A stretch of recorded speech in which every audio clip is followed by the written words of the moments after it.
Hari ini saya boleh sedikit bercerita tentang kejadian yang saya alami semalam dengan anak saya. Anak saya masih SD kelas 5.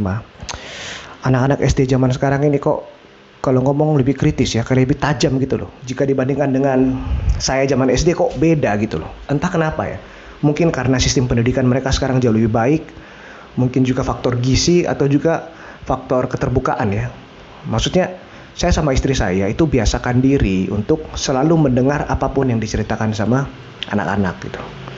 Mau mereka cerita film kartun, mau mereka cerita games yang sedang mereka main, Pokemon lah, apa PKXD atau apa, saya lupa itu. Ataupun mereka cerita tentang teman-teman mereka di sekolah gitu.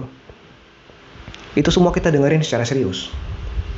Kita dengar secara serius dengan harapan agar kelak jika memang ada satu hal yang perlu dibicarakan, yang perlu keterbukaan anak pada orang tua, maka mereka itu akan tidak segan-segan bercerita pada kita karena sudah terbiasa kita selalu dengar apa yang mereka ceritakan walaupun hal yang sepele seperti tadi gitu.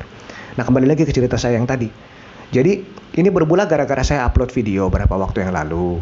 Nah, ini supaya teman-teman ada yang kalau belum lihat videonya mungkin gak nyambung dengan cerita ini. Jadi video itu saya sudah upload di YouTube, itu yang covernya seperti ini nih. Ya, dilihat yang covernya seperti ini.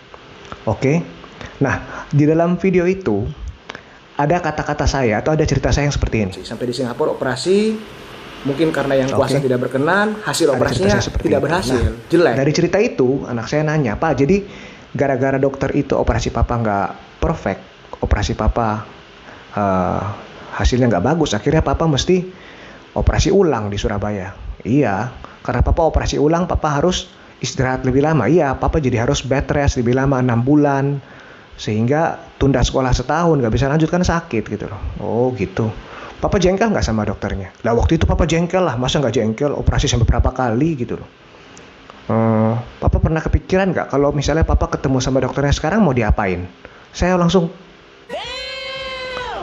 nggak kepikiran ke sana gitu loh. Tapi karena anak saya nanya, saya harus kasih jawaban yang baik dan cool lah gitu lah. Jawabannya harus cool. Saya bilang, mungkin papa akan berterima kasih gitu karena kalau ndak ada itu dokter yang operasinya salah, mungkin papa nggak perlu tunda sekolah setahun, nggak perlu sakit selama itu, dan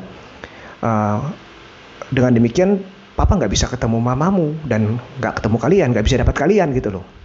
Saya kasih jawaban seperti itu. Tapi dia masih ngejar, dia bilang lagi, berarti papa senang dong dapat kita ini. Iyalah, papa senang dapat kamu, adik-adik itu papa senang gitu.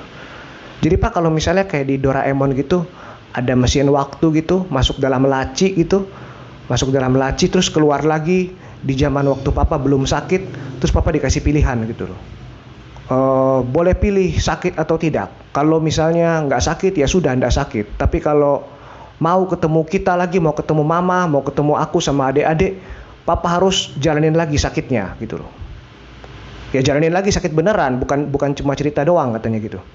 Ya saya pikir,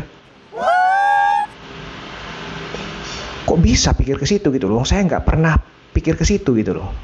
Tapi ya sudah, saya berusaha menjawab. Namanya juga papa ditanya sama anak kan. Saya jawab gitu loh. Ya papa pasti lakukan lagi lah. Papa lakukan lagi supaya bisa ketemu dengan kalian gitu loh. Terus dia nyambung lagi, dia bilang, "Oh pak, berarti kayak gitu pak ya, orang yang jahat itu belum tentu jahat ya." Itu bahasa anak-anak. Saya tangkap maksudnya dia itu apa. Dia bilang orang yang jahat itu belum tentu jahat. Saya tangkap gitu maksudnya apa gitu. Jadi saya cuma kasih ilustrasi, saya bilang sama dia, "Kamu udah pernah belajar atau pernah dengar cerita tentang Nabi Musa belum?" Dia bilang pernah. Oke. Salah satu mujizat yang kamu tahu yang dilakukan oleh Nabi Musa itu apa? Dia bilang membelah Laut Merah. Oke, membelah Laut Merah. Kenapa dia belah Laut Merah gitu? Ya iya, karena dia mau nyebrang ke sebelah sama pengikut-pengikutnya. Iya. Tapi why? Tapi kenapa? Kan nggak perlu harus terburu-buru seperti itu. Bisa aja karena pengikutnya banyak. Ini saya cuma ilustrasi ke anak saya supaya dia paham gitu loh. Bisa aja kan karena pengikutnya banyak, ayo rame-rame bikin kapal, bikin perahu, nanti nyebrang ke sebelah gitu loh. Kenapa harus belah Laut Merah? Kenapa harus begitu terburu-buru sampai laut harus dibelah dengan mujizat seperti itu gitu loh. Why? Saya bilang gitu. Dia bilang, soalnya dikejar. Oke. Siapa yang ngejar? Rajanya Mesir, Fir'aun itu yang ngejar. Oke. Sekarang kamu mengerti nggak? Saya bilang sama dia, Fir'aun dalam cerita tadi itu bad guy itu atau good guy gitu. Bad guy, oke. Tapi even dia itu bad guy, kehadirannya dia itu dipakai sama yang kuasa. Dipakai sama yang kuasa kehadirannya dia yang melawan, yang mengejar, yang mau menindas Nabi Musa dan pengikutnya, supaya lahirlah miracle yang luar biasa seperti itu. Lahirlah mujizat yang luar biasa seperti itu, yaitu terbelahnya Laut Merah, sehingga Nabi Musa sama pengikut-pengikutnya bisa menyeberang ke sebelah. Jadi keberadaan, kehadiran, dan tindakan watak dari Fir'aun saat itu diperlukan untuk terjadinya miracle gitu loh. Jadi kamu paham ya, sama dengan dokter tadi gitu. Dokter tadi diperlukan untuk terjadinya miracle. Emang miracle apa? Papa sembuh maksudnya? Bukan. Miracle papa itu mama.